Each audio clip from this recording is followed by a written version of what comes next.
Hey guys, welcome back to another tutorial video. So in today's video I'll show you how to backup and restore your Duo Mobile accounts. So first, open Duo Mobile on your current phone and check whether your account supports Duo Restore. Then go to the app settings and look for the restore or backup options available on your version.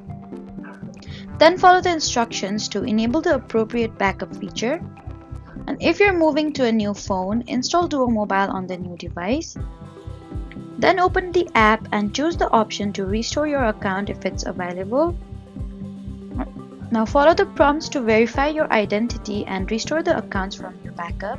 And keep in mind that some Duo accounts may require additional activation or verification through your organization's administrator. If an account doesn't restore automatically, then you need to contact the organization that manages your Duo account for help reactivating it. And never share your Duo passcodes or recovery information with anyone. So that was how to backup and restore supported Duo Mobile accounts. Please do not forget to like, comment, and subscribe for more helpful tutorials. Thank you for watching.